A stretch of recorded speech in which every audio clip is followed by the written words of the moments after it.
इस मूवी का स्टार्ट होता है अर्थ के डिस्ट्रॉय होने के बाद, जहाँ पर लोग काफी एडवांस्ड हो चुके थे और अलग अलग प्लेनेट्स पर जाकर जिंदगी गुजार रहे थे। उन्हीं एक आदमी था जिसका नाम डेमन था, उसके साथ उसकी एक बेटी भी थी जिसका नाम सी था। अब क्योंकि जमीन तो पूरी तरह से डिस्ट्रॉय हो चुकी थी, इसीलिए वो लोग स्पेसशिप में ही रहा करते थे। डेमन की फाइनेंशियली कंडीशन काफी खराब थी और सी की मदर की डेथ तभी हो चुकी थी जब सी छोटी थी, इसीलिए सी के फादर अकेले ही उसका ख्याल रखते थे। डेमन असल में एक प्रोफेशनल ट्रेजर हंटर था। अब डेमन को ये टास्क दिया जाता है कि वो एलियंस प्लेनेट पर जाकर कुछ कीमती डायमंड्स वहाँ से लेकर आए, और उन डायमंड्स का नाम ऑरेकल था। और जिस जगह पर उसने डायमंड्स को ढूंढने जाना था उस जगह का नाम क्वींस लेयर था। लेकिन ये जगह एक खतरनाक प्लेनेट पर थी क्योंकि वो प्लेनेट एलियंस का होता है। अब क्योंकि डेमन के पास पैसों की तंगी को दूर करने का और कोई रास्ता तो था नहीं, इसीलिए फाइनेंशियली कंडीशन को ठीक करने के लिए वो इस कॉन्ट्रैक्ट को साइन कर देता है। क्योंकि ऑरेकल डायमंड्स की कीमत मार्केट में बहुत ज्यादा थी, तो वो दोनों बाप बेटी अपनी जिंदगी को रिस्क में डालकर ग्रीन मून पर आ जाते हैं। लेकिन जैसे ही वो ग्रीन मून की सरफेस पर आते हैं तो उनका स्पेसशिप खराब हो जाता है, जिसकी वजह से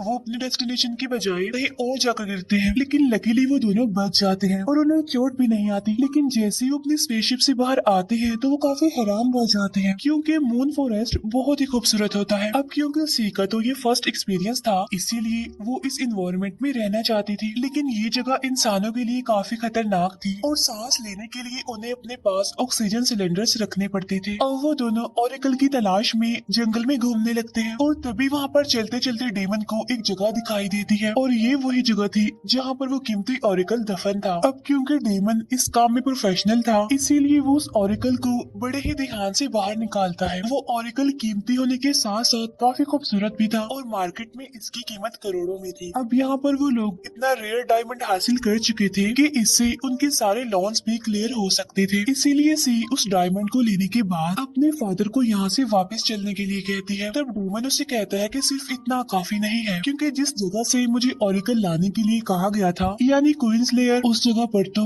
और भी बड़े बड़े और कीमती डायमंड्स हमें मिल सकते हैं और ये तो मेरी कॉन्ट्रैक्ट का हिस्सा भी है, इसीलिए हमें वहाँ पर जाकर और भी कीमती डायमंड्स लेने होंगे। और अगर वो ओरेकल्स हमें मिल गए तो हमारी लाइफ बन जाएगी, पूरी जिंदगी हम आराम से बैठकर खा सकते हैं। तुम्हें अंदाजा नहीं कितने कीमती डायमंड्स हैं वहाँ पर। लेकिन अगर हम यहाँ से वापस चले गए तो हमें दोबारा यहाँ पर आने के लिए काफी महीने लग सकते हैं। तो अब इसीलिए ये लोग ओरेकल लेने के लिए उस जगह की तरफ बढ़ते हैं। फिर कुछ आगे जाने पर उन्हें जंगल के लुटेरों की आवाज सुनाई देती है। असल में ये रोबर्ट्स भी यहाँ पर ओरेकल्स को ढूंढने के लिए ही आए थे और तब से लेके अब तक वो भी यहाँ पर फंसे हुए हैं। इन रोबर्ट्स को भी पता था कि डेमन भी यहाँ पर आया हुआ है, इसीलिए उन लोगों का प्लान था कि वो डेमन को मार देंगे और बाद में उसके स्पेसशिप को हाईजैक करके यहाँ से भाग जाएंगे। इसके बाद वो रोबर्ट्स वहाँ पर आकर डेमन को पकड़ लेते हैं। अब डेमन अपनी जान बचाने के लिए उन्हें एक ऑफर देता है। वो कहता है कि अगर हम सब मिलकर एलियंस को मार दें तो बाद में वो सारे ओरेकल्स हम आपस में बांट लेंगे। उसके बाद हम सब लोग यहाँ से सही सलामत चले जाएंगे, क्योंकि सिर्फ डेमन ही जानता था कि वो जगह जहाँ पर डायमंड्स है यानी क्वींस लेयर वो कहाँ पर है। अब जो रॉबर्ट्स का लीडर था यानी एजरा, उसके लिए ये डील काफी बड़ी थी, इसीलिए लालच में आकर वो इस डील को एक्सेप्ट कर लेता है। लेकिन डेमन का प्लान तो ये था कि वो सी की मदद से रास्ते में इन सारे लोगों को मार देंगे।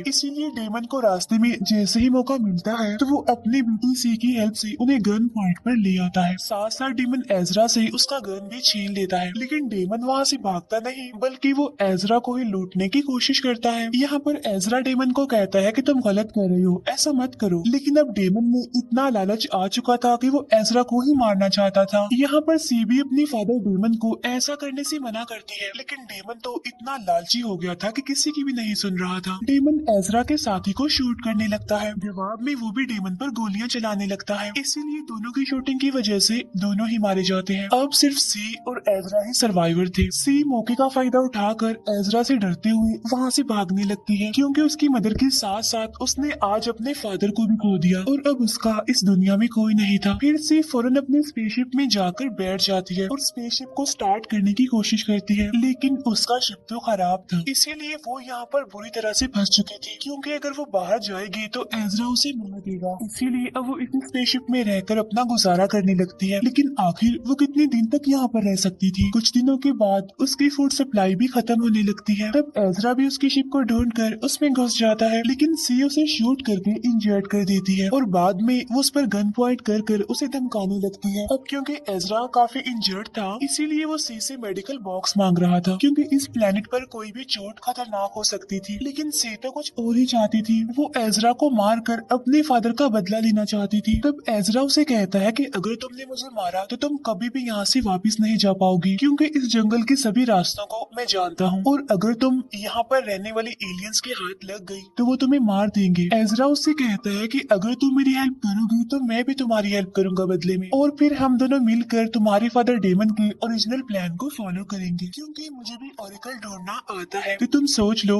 मुझे मारने के बाद तुम यहाँ पर फंस जाओगी। तब सी उससे पूछती है कि मैं तुम पर ट्रस्ट क्यों करूँ, मैं क्यों मानूं तुम्हारी बात, क्योंकि तुमने ही तो मेरे फादर को मारा है। तब एजरा उसे याद दिलाता है कि तुम्हारे फादर ने ही पहले शुरुआत की थी और फिर लालच की वजह से वो खुद ही मारा गया। और जब सी इस बारे में सोचने लगती है तो उसे भी उसकी बातें समझ आने लगती हैं, इसीलिए अब वो उसे नहीं मारती और अपना इरादा बदल लेती है। साथ साथ वो उसे मेडिकल बॉक्स भी दे देती है। तब यहाँ पर एजरा फिलहाल के लिए खुद को क्योर करता है। इसके बाद वो दोनों क्वींस लेयर के लिए निकलते हैं, लेकिन सी को अभी भी एजरा की बातों पर थोड़ा बहुत डाउट था, इसीलिए वो उसे गन पॉइंट पर लेकर उसे फॉलो कर रही थी। लेकिन जैसे जैसे वो अपने सफर पर आगे बढ़ते हैं तो सी को भी समझ आ जाती है कि एजरा बुरा इंसान नहीं है, बल्कि वो दिल का एक अच्छा इंसान है। इसीलिए अब आहिस्ता आहिस्ता करके वो दोनों एक दूसरे पर ट्रस्ट कर रहे थे। लेकिन यहाँ पर एजरा के लिए एक बैड न्यूज थी, और वो ये कि एनवायरनमेंट की वजह से उसका जो जख्म था वो खराब होता जा रहा था, और अगर उसने जल्दी कुछ ना किया तो उसकी पूरी बॉडी इन्फेक्टेड हो जाएगी। इसीलिए एजरा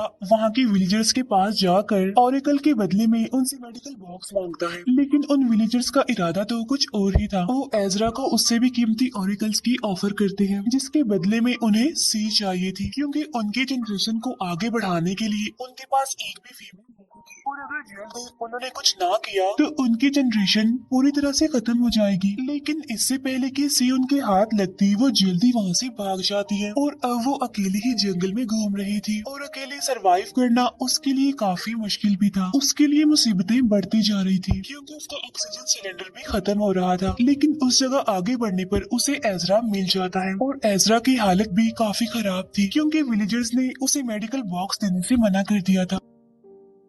और अब आहिस्ता आहिस्ता करके उसकी पूरी बॉडी में इन्फेक्शन फैल रहा था। अब इस इन्फेक्शन का सिर्फ एक ही इलाज था कि एजरा को अपनी बाजू काटनी पड़ेगी। अब एजरा की ऐसी हालत देखकर सी को काफी दुख होता है, इसीलिए वो उसका हाथ काटने के लिए उसकी हेल्प करती है, और यहाँ पर एजरा तकलीफ को बर्दाश्त करते हुए अपने बाजू को सेक्रीफाइस कर देता है। फिर नेक्स्ट मॉर्निंग वो दोनों अपने डेस्टिनेशन के लिए निकल जाते हैं। रास्ते में वो दोनों एक दूसरे से काफी बातें करते हैं, अपनी लाइफ के कुछ मोमेंट्स एक दूसरे के साथ शेयर करते हैं, और अब उन दोनों में दोस्ती हो जाती है। और जैसे ही रात होती है वो एलियंस के कैंप में पहुंच जाते हैं, यानी क्वींस लेयर में। उन्हें जरा भी अंदाजा नहीं था कि एलियंस के पास इतने सारे वेपन्स होंगे। उन्हें ये भी पता चलता है कि उन एलियंस ने खतरनाक कैदियों को यहाँ पर एक ग्लास बॉक्स में कैद करके रखा हुआ है। यहाँ पर उन दोनों को अंदाजा हो चुका था कि वो दोनों उनके सामने कुछ भी नहीं है, इसीलिए एजरा उनके सामने खुद को डेमन शो करवाता है, और साथ उन्हें अपने ऑफर भी बताता है कि मैं तुम्हें ऑरिकल्स ढूंढ कर दे सकता हूँ, लेकिन बदले में उन दोनों को उन्हें अपनी शिप में लेना होगा। अब यहाँ पर उन लोगों के बीच कुछ बहस होती है, लेकिन फिर बाद में उनका लीडर मान जाता है, इसीलिए अब वो दोनों भी अपना टाइम वेस्ट किए बगैर अपने काम में लग जाते हैं। लेकिन अब क्योंकि एजरा का हाथ कटा हुआ था, इसीलिए ऑरिकल्स को निकालने में उसे काफी तकलीफ हो रही थी, लेकिन फिर भी वो ऑरिकल्स को बाहर निकालने की बहुत कोशिश कर रहा था। लेकिन एक हाथ होने की वजह से उससे ऐसा हो ही नहीं पा रहा था, इसीलिए एक ऑरिकल को निकालते निकालते वो डिस्ट्रॉय हो जाता है। एजरा काफी कोशिश करता है ऑरिकल्स को निकालने की, लेकिन हर बार नाकामयाब ही रहता है। लेकिन अब उन दोनों पर प्रेशर बढ़ता ही जा रहा था। सी ने जितना भी अपने फादर से सीखा था वो उसे अप्लाई करने लगती है, लेकिन अनफॉर्चुनेटली